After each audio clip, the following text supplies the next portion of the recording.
మనకి లోకంలో ఒక నానుడి ఉంటుంది సాధారణంగా. లక్ష్మీదేవి యొక్క అనుగ్రహాన్ని కోరేవాళ్ళు ప్రబలంగా ఉంటారు. ఎందుచేతనంటే ప్రతివాడికి ఐశ్వర్యం కావాలి కనుక. అందుకని అది కోరడం తప్పు కూడా కాదు. లక్ష్మీదేవి యొక్క అనుగ్రహము ఎలా నిలబడుతుంది అంటే ఒక పెద్ద రహస్యం ఒకటి ఉంది. లక్ష్మీ పూజల చేత కాదు. లక్ష్మీదేవి యొక్క అనుగ్రహం ఎప్పుడు కలుగుతుందంటే శ్రీమన్నారాయణుని యొక్క అనుగ్రహం కలిగితే అమ్మవారి అనుగ్రహం నిలబడుతుంది. ఆవిడ నిత్యానపాయని, ఆవిడ ఎప్పుడు భర్తని అనుసరించి ఉంటుంది. అంటే భాగవతంలో లేదు కానీ అసలు ఐశ్వర్యం వృద్ధి చెందాలి అంటే ప్రతి ఇంటిలో 3 ఉన్న చోట లక్ష్మీదేవి స్థిర నివాసం చేసి ఉంటుంది. ఒకటి, తులసి చెట్టు ఎండిపోకుండా ఇంట్లో ఉండాలి. రెండవది, బ్రాహ్మణ సేవ జరుగుతూ ఉండాలి ప్రయత్నపూర్వకంగా. ఎప్పుడో మన ఇంట్లో శుభకార్యం జరుగుతుంది అని కాదు, నైమిత్తికము అని ఏ పౌర్ణమి తిథికో ఏకాదశి తిథికో. లేకపోతే ఇంక మనిషికి పశువుకి ఏమిటండి తేడా? ఆ ఈశ్వర కైంకర్యం లేనినాడు. అందుకని బ్రాహ్మణులకి సమారాధన చేయడమని, వేదం వినడమని ఇలాంటివి చేస్తూ ఉండాలి. మహాత్ములు వచ్చినప్పుడు అటువంటి వారికి ఇల్లు విడిదిగా ఇవ్వడమని, అటువంటి వారిని సేవించడమని జరుగుతూ ఉండాలి. మూడవది, లక్ష్మీదేవి యొక్క స్థిరమైనటువంటి నివాసాన్ని ఎవరు అపేక్షిస్తున్నారో అటువంటి వాళ్ళు తగినంత కారణం లేకుండా పగటిపూట ఇంట్లో అదే పనిగా నిద్రపోయే తత్వం ఉండకూడదు. ఈ 3 నా సొంతంగా చెప్పానని మీరు అనుకుంటున్నారేమో. దేవీ భాగవతంలో ఐశ్వర్యం ప్రబలంగా నిలబడ్డానికి నేను కొన్ని కారణాలు చెప్తున్నాను. ఇవి ఎక్కడుంటాయో నేను అక్కడ ఉంటానని ఆవిడ చెప్పింది. ఇది శ్రీమన్నారాయణుని యొక్క అనుగ్రహాన్ని పొందాలి. పొందితే లక్ష్మీదేవి కూడా ఉంటుంది. లక్ష్మిని మాత్రం కోరుకుని శ్రీమన్నారాయణుడిని తిరస్కరించిన చోట లక్ష్మి ఉండదు. ఆవిడ మహాపతివ్రత. ఆయనకి చోటు లేని చోట ఆవిడ ఎలా ఉంటుంది? ఆయన యొక్క శక్తి స్వరూపమే ఆవిడే. దీనికి ఒక దృష్టాంతం, అద్భుతమైన దాంతో భాగవతాన్ని వాటి కథాభాగాన్ని ప్రారంభం చేస్తాం. మనకొకనాడు మనం ఐశ్వర్యానికి కానీ, అధికారానికి కానీ, భోగలాలసతకి కానీ, వైభవానికి కానీ ఇంద్రుణ్ణి ఒక హద్దుగా చెప్పుకుంటాం. అందుకని మీరు గమనించారో లేదో, ఈ మన్వంతరాల గురించి చెప్పిన తర్వాత ఇంద్రుడితో కథలు అనుసంధానం అవుతున్నాయి. ఒకానొకనాడు ఇంద్రుడు ఒక అరణ్య ప్రాంతమునందు తిరుగుతున్నాడు. ఎందుకు తిరుగుతున్నాడు అంటే ఆయన సురాపానము చేసి రంభతో కలిసి విహరిస్తున్నాడు. విహరిస్తున్నటువంటి సమయంలో అటుగా దుర్వాసో మహర్షి వస్తున్నారు. ఆ వస్తున్నటువంటి వారిని చూసి ఆయన మహాబ్రహ్మజ్ఞాని, శంకరాంశ సంభూతుడు, ఆయనకి నమస్కారం చేశాడు. ఆయన చుట్టూ ఉన్నటువంటి పరివారం కూడా దేవేంద్రుడిని కుశలం అడిగి ఆయన్ని ఆశీర్వచనం చేశారు. ఎంతో సంతోషంగా దుర్వాసో మహర్షి, ఆయన చేతిలో ఒక పారిజాత పుష్పం ఉంది. ఆ పారిజాత పుష్పం ఈయన కృష్ణ భగవానుడి దగ్గరికి వెళ్ళినప్పుడు కృష్ణుడు ఇచ్చాడు. మహానుభావ, ఈ పారిజాత పుష్పాన్ని స్వీకరించండి అని. అది భగవంతుని యొక్క చేతి నుండి వచ్చింది, లేదా భగవంతుడి పాదముల మించి వచ్చింది. దీన్ని ఈశ్వర నిర్మాల్యము అంటారు. ఈశ్వరానుగ్రహం. లక్ష్మీదేవి ఎక్కడుంటుందంటే అందులోనే ఉంటుంది. ఆయన ఏం చేశాడంటే, మదోన్మత్తుడై ఉన్నాడు, సురాపానం చేసి ఆ పువ్వు తీసుకున్నప్పుడు దానికి ఒక లక్షణం ఉంటుంది. కళ్ళకద్దుకని వాసన చూసి పక్కన పెట్టాలి. తాను స్వీకరించాను సుమా, అనుగ్రహాన్ని నేను కోరుకున్న వాణ్ణి, దాని పట్ల నేను మర్యాద తక్కువ చేసి ప్రవర్తించలేదు. ఈశ్వర నిర్మాల్యం అయితే తల మీద పెట్టుకుని ఒకసారి, ఆ తర్వాత చెవులోనో ఇందులోనో పెట్టుకోవచ్చు, లేదా ఎక్కడ ఎవరు తొక్కని చోట భద్రం చెయ్యొచ్చు. ఆయన ఏం చేశాడంటే ఆ పువ్వు తీసుకుని మదోన్మత్తుడై ఉన్న కారణం చేత ఆ పువ్వు తీసి ఐరావతం మీదకి విసిరాడు. ఐరావతం మీద వేస్తే ఆ ఐరావతం విశేషమైనటువంటి తేజస్సుని సంతరించుకుంది. అది భగవంతుని యొక్క నిర్మాల్యం. అది దాని శిరస్సు మీద పడింది, అది స్వీకరించింది. అది తేజస్సు పొంది ఇంద్రుణ్ణి మోయడం మానేసి అరణ్యంలోకి వెళ్ళిపోయింది. మానేస్తే దుర్వాసో మహర్షి చూసి అన్నారు, నీకు ముకుంద పాదార విందముల నుండి వచ్చినటువంటి పారిజాత పుష్పాన్ని తిరస్కరించావు కనుక, ఐరావతం మీదకి విసిరావు కనుక ఉత్తర క్షణము నీవు ఐశ్వర్య భ్రష్టుడవగదువుగాక. నీకు ఐశ్వర్యం పోతుంది. స్వర్గలక్ష్మి ఇప్పుడే బయలుదేరి తన స్వస్థానమైనటువంటి వైకుంఠంలో ఉన్న మహాలక్ష్మిలో ఐక్యమైపోతుంది. ఇహ స్వర్గమునందు ఐశ్వర్యం ఉండదు నీకన్నారు. ఈ మాట అనగానే శత్రువులు వచ్చేస్తారండి. ఒక కారణం ఉండాలి కదా పోవడానికి ఐశ్వర్యం. రాక్షసులందరూ వచ్చేశారు, చుట్టుముట్టేశారు, పడగొట్టేశారు. పోయింది ఐశ్వర్యం. ఇప్పుడు పోయింది కాబట్టి ఏం చేయాలి? తెలుసుకున్నాడు, కారణం ఏమిటో తెలుసుకున్నాడు. ఎందువల్ల పోయింది మనకు ఐశ్వర్యము అన్నది తెలిసింది. నేను తరచూ ఒక మాట చెప్తుంటాను, కన్సల్టెంట్ ఫిజీషియన్ లాంటి వాడు చతుర్ముఖ బ్రహ్మగారు. ఎందుకంటే ఇంటికి పెద్ద ఏది ఏది చెప్పాలన్నా ఆయనే చెప్పాలి. అన్ని విషయాలు తెలుసున్నటువంటి పెద్ద ఆయన. అది పెద్ద తలకాయ, మహానుభావుడు, పూజనీయుడు. అందుకని దేవతలందరూ కలిసి బ్రహ్మగారి దగ్గరికి వెళ్ళారు. మనం కూడా చెయ్యవలసింది ఏమిటో పురాణం చెప్తుందండి. వాళ్ళు బ్రహ్మగారి దగ్గరికి వెళ్ళడం కాదు, నీకు కష్ట సుఖాలు వచ్చినప్పుడు నిన్ను మళ్ళీ ఓదార్చి గట్టెక్కించడానికి ఏ అనుష్ఠాన బలం పెంచుకోవాలో తెలుసుకోవడానికి ఈశ్వర భక్తుడైనటువంటి వాడిని ఆశ్రయించాలి. ఐశ్వర్యాలన్నీ తొలగిపోయినటువంటి వారై, దేవతలు తేజస్సు కూలిపోయిన వారై అరణ్యములు పట్టి తిరుగుతూ ఒకనాడు చతుర్ముఖ బ్రహ్మగారి దగ్గరికి వెళ్ళి ప్రార్థన చేసి, అయ్యా నేను ఇలా ప్రవర్తించానని దూర్వాసుడి కాళ్ళ మీద పడి ఏడ్చాడు. చతుర్ముఖ బ్రహ్మగారి కాళ్ళ మీద పడి ఏడ్చాడు, నా ఐశ్వర్యం తొలగిపోయింది, మళ్ళీ ఎలా వస్తుంది నాకు ఐశ్వర్యం అని. ఆయన కూడా ఇంద్రుడు చెప్పినటువంటి మాట విని, నువ్వు కండకావలంతో ప్రవర్తిస్తూ ఉంటావురా, అప్పుడప్పుడు ఒకసారి బృహస్పతి జోలికి వెళ్ళావు, ఇవాళ దుర్వాసో మహర్షి జోలికి వెళ్ళావు, పోదు ఐశ్వర్యం, పోయి తీరుతుంది. ఇప్పుడు నీకు మళ్ళీ ఐశ్వర్యం ఎక్కడి నుంచి రావాలి? మళ్ళీ ఆ పద్మనాభుడి యొక్క అనుగ్రహంతో రావాలి. కాబట్టి నీకోసమైనా నేను ఎవరిని ధ్యానం చెయ్యాలి? ఆయననే ధ్యానం చెయ్యాలి అని కన్నులు మూసుకుని ధ్యానమునందున్నవాడై ఆ పరమాత్మని ధ్యానం చేసి పరమ సంతోషంతో చిరునవ్వు నవ్వాడు. అంటే ధ్యానమునందు ద్యోతకమైనటువంటి శ్రీమన్నారాయణుడు ఒక మార్గోపదేశం చేశాడు. కష్టానికి, ప్రతి కష్టానికి ఒకటి జ్ఞాపకం పెట్టుకోండి, ఒక నివారణం ఉంటుంది. కష్టాన్ని తెలుసుకుంటున్నది ఏది? మనస్సు. మళ్ళీ ఆ కష్టానికి విరుగుడు ఎందులోంచి రావాలి? మనస్సులోంచి రావాలి ఆలోచన. నీకున్న కష్టానికి విరుగుడు తెలియదు కొంతకాలం. ఎందుకు తెలియదో తెలుసా అండి? అనుభవింపచేస్తాడు ఈశ్వరుడు. కొన్నాళ్ళు పోయిన తర్వాత తెలుస్తుంది, ఫలానా వాళ్ళని పట్టుకుంటే లేకపోతే ఫలానా పని చేస్తే నా కష్టం పోతుంది. అదేదో చేస్తాడు, అమ్మయ్యా గట్టెక్కేశానంటే. ఇప్పటి వరకు ఆయన తెలుసున్నవాడే, కానీ మరి ఎందుకు వెళ్ళలేదు నువ్వు అంటే, కష్టమును అనుభవింపచేయుట కొరకని పరమాత్మ ఈ ఆలోచన నీ మనస్సులోకి ప్రవేశించకుండా నిరోధిస్తాడు కొంతసేపు. ఇలా నిరోధించకుండా ఈశ్వరుడి వైపుకి బుద్ధి ఉండాలంటే ధ్యానము చేస్తూ ఉండాలి. ధ్యానము చేస్తే ఎవరి పాదములు పట్టుకోవాలో ఆ పాదములు మీరు పట్టుకున్నారు కనుక ఈశ్వరానుగ్రహాన్ని పొంది కష్టాన్ని తట్టుకునే శక్తి వస్తుంది. కష్టము రాకుండా ఉంటుందని మీరు అనుకోకండి, నేను ఎప్పుడూ అలా చెప్పను. కష్టము రాకుండా ఉండదు, వచ్చి తీరుతుంది కష్టం. ఎవ్వరూ అలా చెప్పకూడదు, అలా చెప్తే అది తప్పు. కష్టం రాకుండా ఎలా ఉంటుందండి? కష్టం రాకుండా ఉండాలంటే మీరు చేసిన పాపం ఒక్కటి లేకుండా ఉండాలి. మీరు అసలు ఒక్క పాపం కూడా చేయకపోతే అసలు మనుష్యుడిగా జన్మ ఎందుకు ఎత్తుతారు? అసలు మనుష్య జన్మ రాదు. మనుష్య జన్మ ఎత్తారు అంటే ప్రారంధం అనుభవించడానికి వచ్చారు మీరు. ప్రారంధం అంటే ఏమిటో తెలుసా అండి? ఈశ్వరుడు కూడా వెనక్కి తీడిహదండి.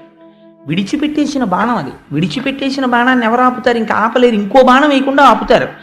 అందుకే మహాజ్ఞానులైన వాళ్ళు కూడా ప్రారంధం అనుభవిస్తారు. మీరు చూడండి, రమణ మహర్షి అంతటి వారికి సర్కోమా వ్యాధి వచ్చింది. రామకృష్ణ పరమహంస అంతటి వాడికి కంఠంలో రాచపుండు పుట్టింది.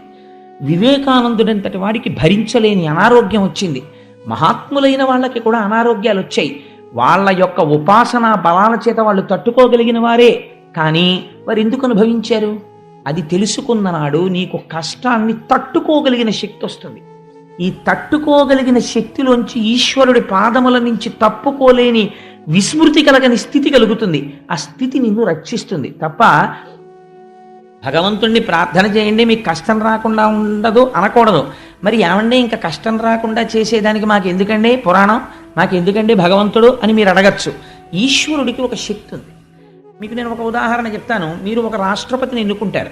రాష్ట్రపతిని ఎవరు ఎన్నుకున్నారండి? మీరే ఎన్నుకున్నారు, అంతే. మీరిచ్చారు ఆయనకి అధికారం. ఆయన ఏం చేస్తున్నాడు? ఒక 150 హత్యలు చేసినవాడు ఒక ఆయన ఉన్నాడు. ఆయనకి సుప్రీంకోర్టు ఉరిశిక్ష వేసేసింది. వీడిని చనిపోయేంత వరకు ఒక త్రాటికి వేలాడదీయండి అని. ఆయన రాష్ట్రపతికి క్షమాభిక్షకి ఒక దరఖాస్తు చేసుకున్నాడు. రాష్ట్రపతి గారు అన్నారు, మార్చి వీడిని యావజ్జీవిత కారాగార శిక్షగా మారుస్తున్నాను, వీడు బతికున్నంత కాలం ఖైదులో ఉంచండి అన్నాడు. అదే రాష్ట్రపతి ఒక రిపబ్లిక్ డే నాడు ఒక 4 ఏళ్లు పోయాక ఇతని ప్రవర్తన చూసి ఇతన్ని విడిచిపెట్టేయండి. ఎలా వచ్చింది అధికారం? ఒక సర్వోన్నత న్యాయస్థానం చెప్పిన దానికన్నా ఒక రాష్ట్రపతికి అధికారం ఎక్కడి నుంచి వచ్చింది? అంటే మీరు ఎన్నుకున్నటువంటి ఒక రాష్ట్రపతికే మీరు ప్రశ్నించలేని అధికారం ఉంటే ఈ సర్వబ్రహ్మాండములకు సృష్టికర్త అయి సూర్యచంద్రుల యొక్క గమనమును శాసించగలిగినటువంటి పరమాత్మ మీ కష్టానికి రావలసినటువంటి ఫలితాన్ని బాగా తగ్గించడంలో ఆయనకి ఎందుకు ప్రమేయం ఉండదు, ఉంటుంది. అందుకే కష్టాన్ని తీయడు, ఒక గొప్ప ఫలితం ఇస్తాడు. ఏమిటో తెలుసా అండి? నమశివాభ్యాం అశుభాపహాభ్యాం.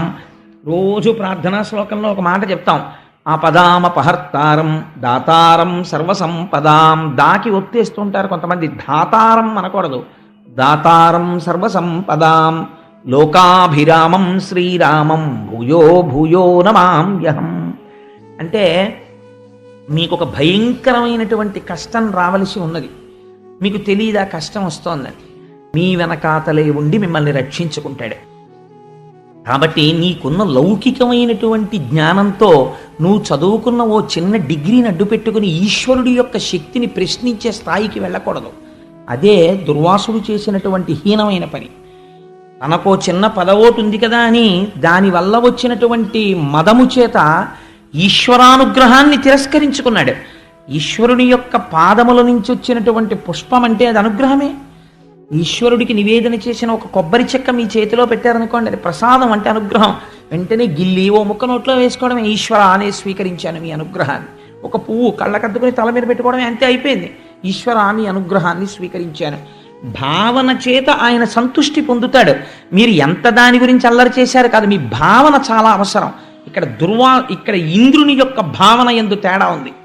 కాబట్టి ఇప్పుడు ఇలాంటి వాళ్ళకి అందరికీ పాఠం చెప్పాలి. అది బ్రహ్మజ్ఞానులంటే ఎలా ఉంటుందో చూడండి. అందుకని శాపానుగ్రహం ఇచ్చాడు, లేకపోతే ఏమైపోనో ఇంద్రుడు అసలు. అందుకని శపిస్తారు. కొంతవరకు మాత్రమే అది బాధించేటట్టు చేస్తారు. ఐశ్వర్య భ్రష్టుడవుతున్నావు అన్నాడు. పోయింది ఐశ్వర్యం. ఏడ్చాడు, బ్రహ్మగారి దగ్గరికి వెళ్ళాడు. దుర్వాసుడు ఏం చెప్తాడో బ్రహ్మగారు అదే చెప్పాలి. ఆయన కూడా మళ్ళీ ఎవరిని అడగాలి? మళ్ళీ ఐశ్వర్యం ఇమ్మని, మళ్ళీ శ్రీమన్నారాయణుణ్ణి అడగాలి. ఇప్పుడు మీకేమవుతోంది? మీరు చేసుకున్న తెలివి తక్కువ పనుల చేత నష్టాన్ని కొని తెచ్చుకుంటారు. కానీ మళ్ళీ అది దిద్దబడాలంటే ఎవడి దగ్గరికి వెళ్ళినా ఈశ్వరుణ్ణే ప్రార్థన చెయ్యాలి. వాడైనా మీరైనా ఎవరైనా ఈశ్వరానుగ్రహం కోసమే ప్రార్థన చేయాల్సి ఉంటుంది.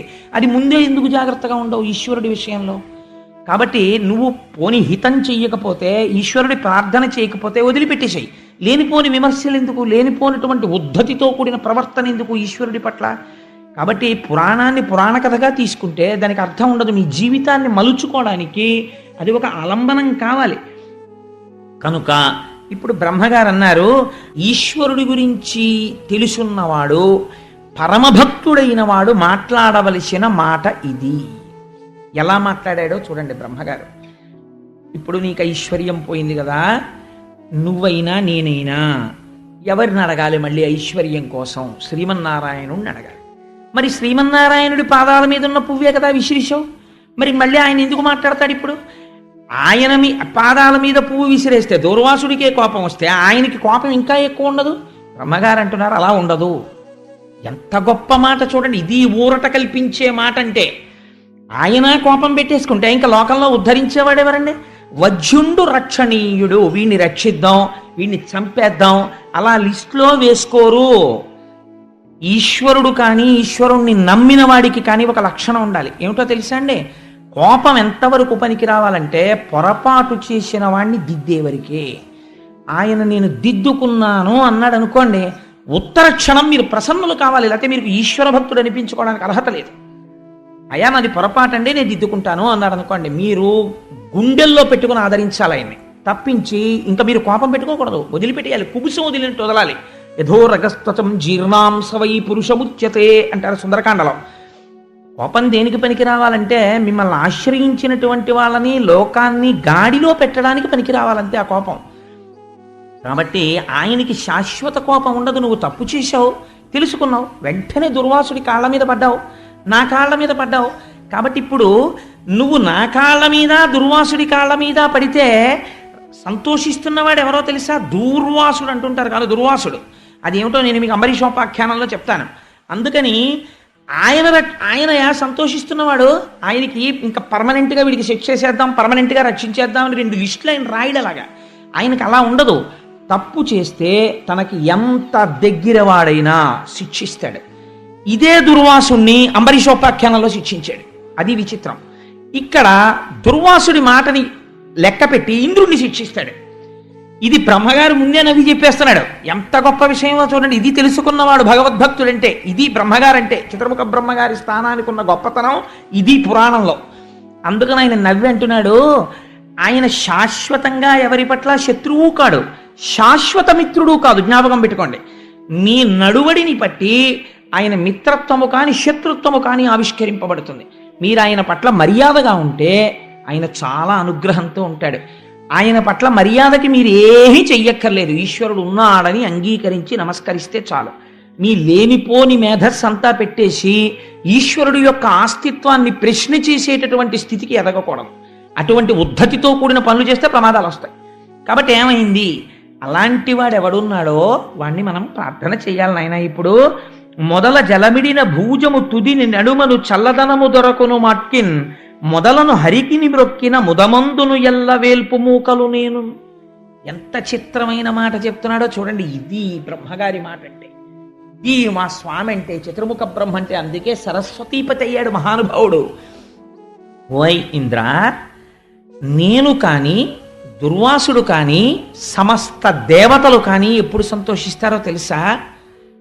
శ్రీమన్నారాయణుడికి తిరిగి నమస్కరించినప్పుడే సంతోషిస్తాం.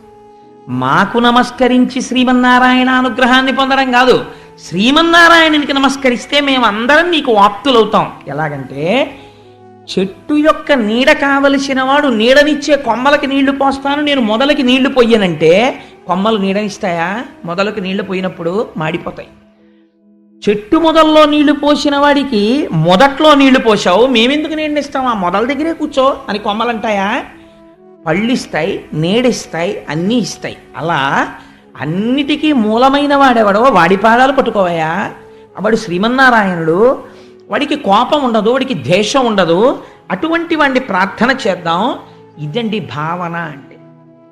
ఇది ఇలా చెప్పగలిగిన వాడెవడో వాడు బ్రహ్మ, వాణ్ణి బ్రహ్మస్థానమునందున్నవాడు అంటారు. ఇది భగవంతుడి గురించి మాట్లాడటంలో అటువంటి ఓదార్పు వచనమును పలకగలగాలి, అంత చక్కగా మాట్లాడగలగాలి. ఈ మాట చెప్పగానే ఇంద్రుడికి ఇప్పటిదాకా అమ్మ బాబోయ్ నేను అపచారం చేసేసాను, ఎంత కోపం పెట్టేసుకున్నాడో, ఇంకా నాకు మళ్ళీ లక్ష్మీ వైభవం ఎప్పుడు దొరుకుతుందో అని బెంగెట్టుకున్న వాడికి మళ్ళీ భగవంతుడి పాదములు ఆశ్రయించడం చాలా తేలిక. తప్పు చేసిన వాణ్ణి ఆయన క్షమిస్తాడు. ఈ బుద్ధి కలిగిందనుకోండి, పశ్చాత్తాప ప్రకటనము జరిగిందనుకోండి, వెంటనే వరం ఇచ్చేస్తాడు ఆయన.